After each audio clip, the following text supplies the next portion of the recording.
But FOZZ, you and I, when we were having lunch the other day, you had mentioned some things involving citizens standing up, particularly with the school boards, pushing back against critical race theory and a few other things. And I suspect that's the type of thing that Josh and Gammon would, be very curious to hear about, assuming, of course, you're, comfortable sharing, in a somewhat public platform. Oh yeah, absolutely, absolutely. I've got so there's a podcaster that I follow, Tori Says is her podcast. But I've been listening to her for probably about a year. She's been putting podcasts out for 3 or 4 years now. I don't remember when she started, but she's clearly been in the government. She's been a whistleblower. She knows she's been behind a lot of these operations.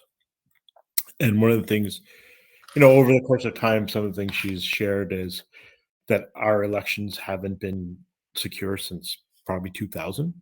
Which is about when they started doing away with the paper ballot. So ever since we've gone digital, the elections have always been rigged, which is why the political spectrum has changed so much in 20, 30 years in a relatively short period of time.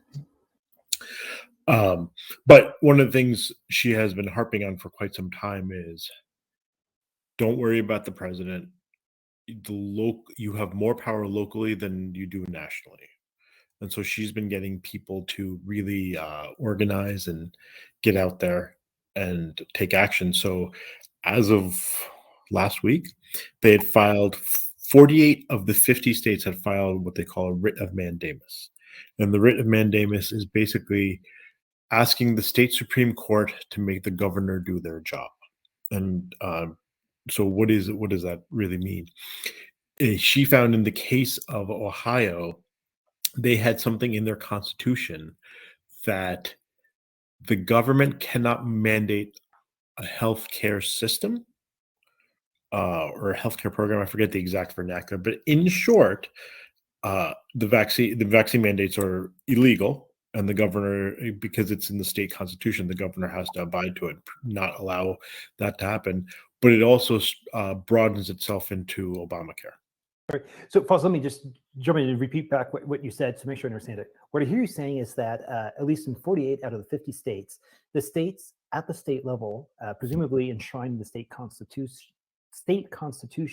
prohibit the state, and that is the state, and presumably the federal apparatus as well, from issuing or interfering deeply, if at all, into the healthcare, which precludes the state's inability to require a vaccine mandate from its citizenry. Among other things. So masks are another thing. They can't mandate masks either because that's considered a health thing. Well, FOZZ, we see these things actually happening where states are mandating vaccines and masks, and people have lost court trials when that have happened. So that kind of goes back to where George Gammon always talks about, that we're no longer a country of laws but of men. Do you think that there's hope for that, or is it something that is just potentially lost? I think there's hope for it. So, the way that these writs of mandamus have been filed, right, it has to be done locally in each state by a resident of that state. Excuse me. And so what she has done over the last year, she has organized individual state groups. So every state has a subgroup where local people connect, and they are taking action. So one person went forward and filed the writ of mandamus, then a number of other people went and filed affidavits supporting the writ of mandamus. And one of the things that's recently come up, and we haven't quite seen this play out yet, but it's going to be very important, is that the 9th and 10th Amendment pretty much lay out that unless it's defined in the Constitution, the federal government does not have say over it. It is a state's right. So the states have more rights than the federal government, and it's up to the states to now start taking control of those. Yeah. And let me just jump in one other quick second and say, for everyone else who might see this and doesn't remember their constitutional history class, the way the federal constitution is set up is that the federal government's powers are expressed in the sense that these are the powers that are specifically spelled out that the feds can do. And anything that is not spelled out specifically here automatically reverts to the states, right? Yep. So how would you want to position yourself to be in certain states, or does it go to local communities even more so down the line? Well, this is part of what's going on with the school boards, right? So people are you have more control at the local level than anything else. If you can control your local area, you can then push that upwards, right? It shouldn't be a top down; it should be a bottom up type of government structure that we have. And Foster, if you could maybe just share with Josh what you shared with me about school boards. Parents rising up in disgust about, I think it was CRT, or probably CRT and other things. Well, it's any number of things, right? CRT is probably the big thing that's motivating parents. So, over the last critical race theory, basically telling teaching everyone that white people are evil. Josh, you're evil. You're so effing evil. Yeah. All right, keep going, FOZZ. So that's been, so I'll see if I can find the clip. But there was a black gentleman who stood up in a school board meeting a few months ago and said, CRT was always it was a course taught at the collegiate level. And it's been so misused in the way they've pushed it down the basic education system. It was a law school class, and someone decided that they wanted to make that into a mainstream class, and that was never the intent. The intent was always to highlight not necessarily this disparity, but the differences between the black and the whites as far as certain things, but it was never a wide scale, broad thing. It was a collegiate level legal class for if you were in law school, you would take that. So it's totally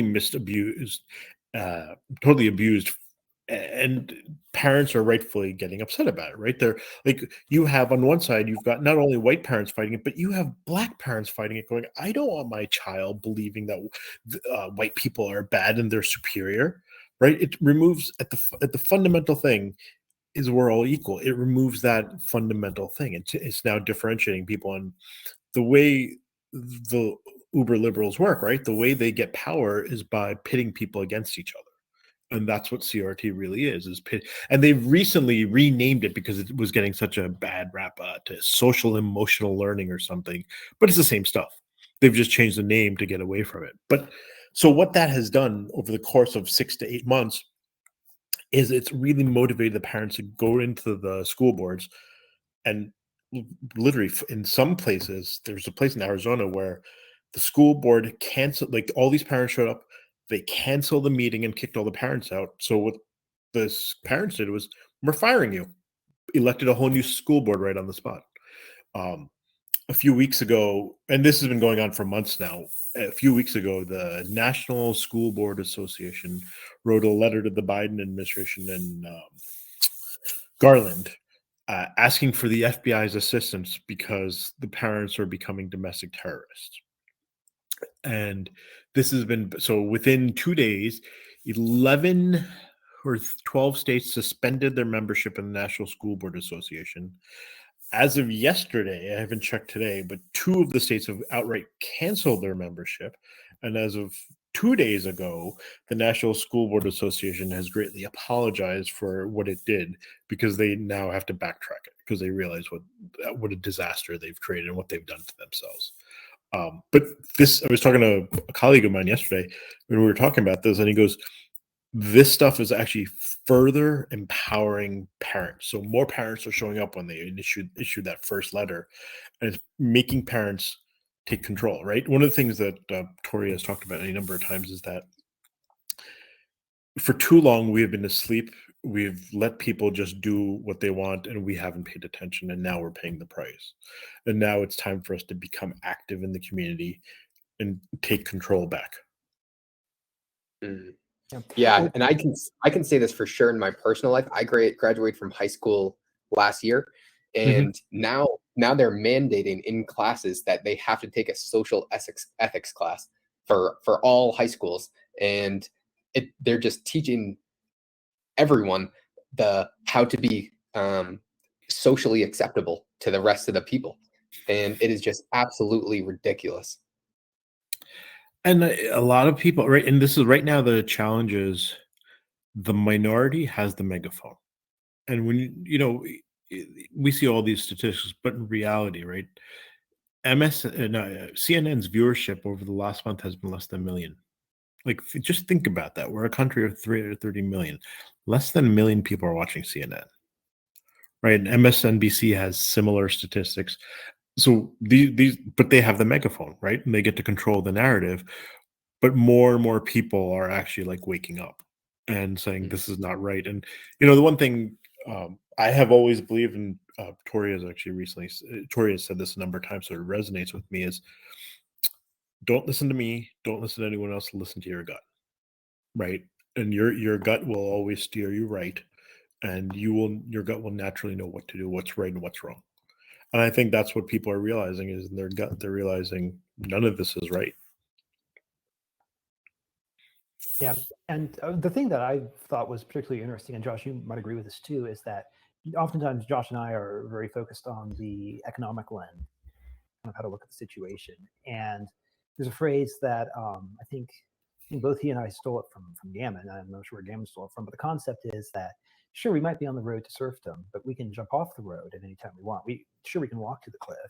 We don't necessarily have to hurl ourselves over the cliff into the abyss.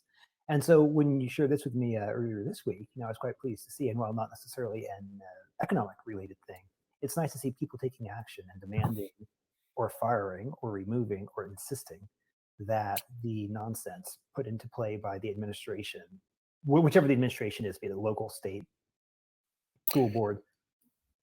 Well, and I mean, I don't know if you guys heard a few weeks ago, Clarence Thomas was doing a speech somewhere, and he made the comment, and I'm going to paraphrase it: the most dangerous thing we have right now is judges playing aligning themselves politically and not actually following the law, or something along the being biased by political reasons. And he's right. And you see a lot of, you just look at the stuff that's going on with the January 6th folks, right? All these people are sitting in jail. One person just got out because he came out and said, I'm no longer a conservative, I'm a liberal. And basically he pledges allegiance to the ultra liberal cause. So the judge let him out and told his dad that he's not allowed to watch CNN or MSNBC and Fox News, apparently. But like these people, we've got these people who are clearly very, very corrupt in power. And when you look at how deep it goes, it's not going to be a quick process. But when people start to see it, you start to, your eyes start to open. Yeah. So what steps are you taking, or what steps can we all take to try and get off this road to totalitarianism? Become active in your local communities, whether it's your local HOA, whether it's your local town. Go to the city council meetings, go to the township committee meetings, see what they're talking about, right? And if you agree with them, great. If you don't agree with them, stand up, right? Because chances are, if you are not alone in what you're thinking. A lot of people are afraid to speak up. But there's this video somewhere on YouTube that I've seen a few times where it's like, how do you start a movement? And it's about the video is like a music festival. There's this one guy, and anyone who's been to a music festival, you always see the one guy sitting out there just dancing and having a grand old time, not giving a flying fuck of what's going on. And then after a few minutes, you see another guy join. And then after a few more minutes, you see like a large throng of people. And it's really that second person that is the catalyst to get other people included. Right? The first person is the bold one to just do it and not give a shit. The second one strengthens the first one and gives other people the permission to do it. It's an implied social permission, because the way human nature is, we are all looking for permission. So if you go to your local town, city council, school board, if you have children, whatever you feel comfortable with, voice your opinion. Chances are there will be other people to support you. Yeah. And I'll also add this too, is that you might even have people who are on the school board or whatever, town council, who might share the same philosophy, who might be, so let's say one of the good guys, for lack of a better way of saying it. But if they see more people coming out in support, it gives them more firepower as well. So it's not just so much, I would say, trying to, overturn the establishment, but it's also trying to support the good actors who are already in a position of power so that they can, push back against, perhaps the not so good actors as well. Yeah. And I mean, this is how it started, right? The school boards is one parent goes, and you see these school board meetings, there's these videos that pop up all over Telegram and stuff, where one person steps up, says their piece, and they get a standing ovation.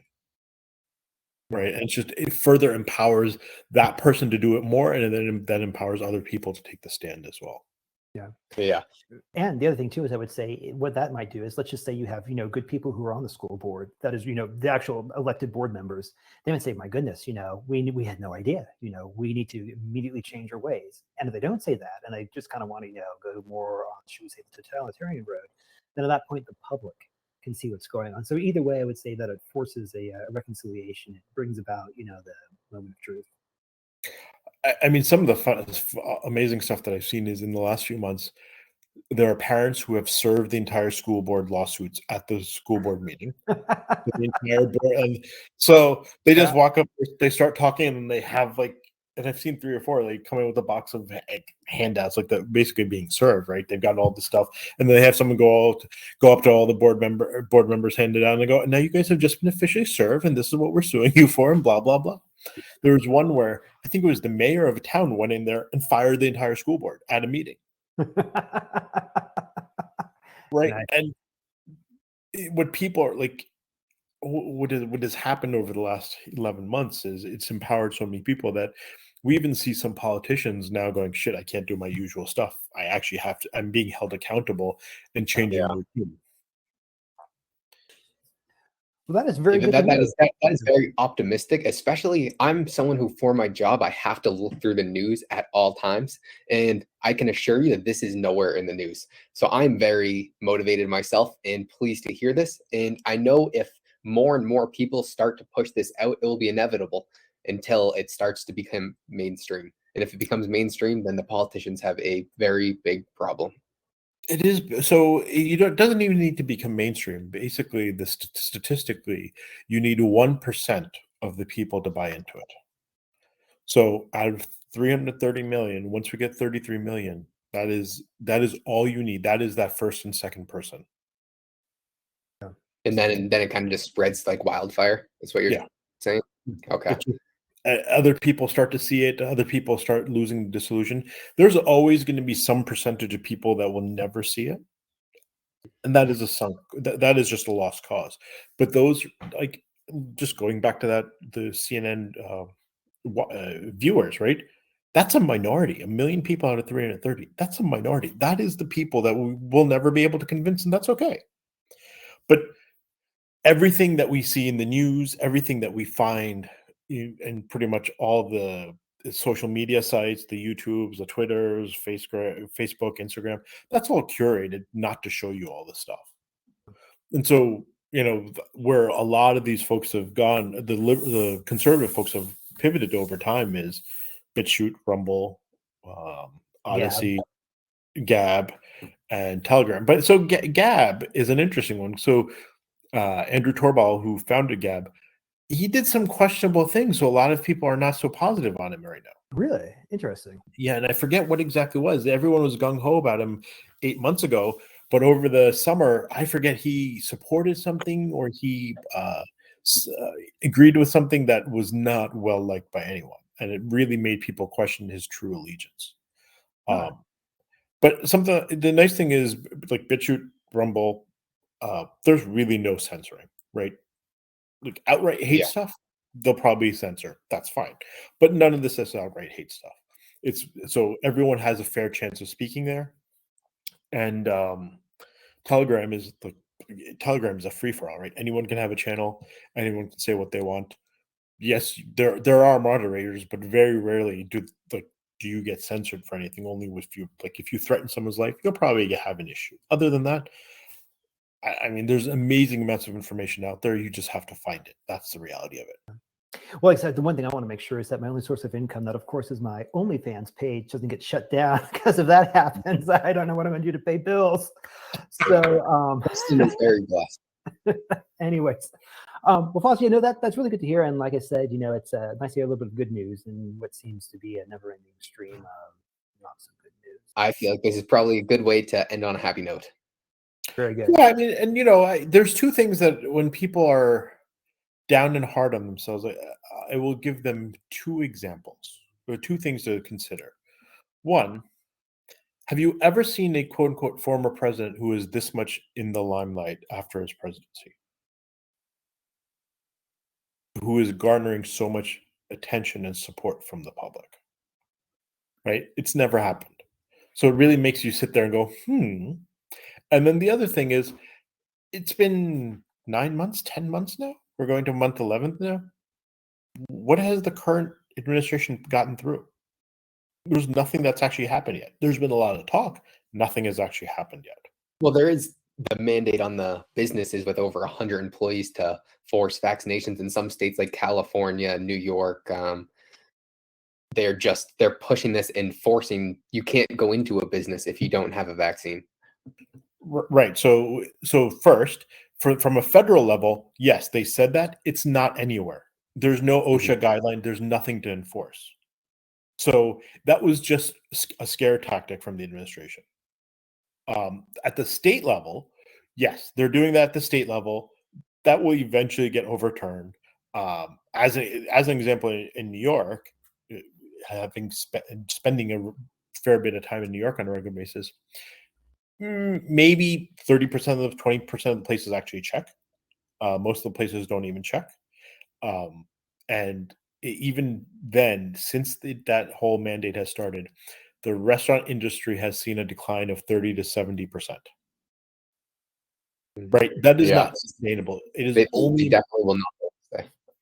Yeah, it is only a matter of time till all the businesses say we can't do this anymore. And this is I've already seen this, and where at the start of it, some were checking. Now they're just like they don't even bother.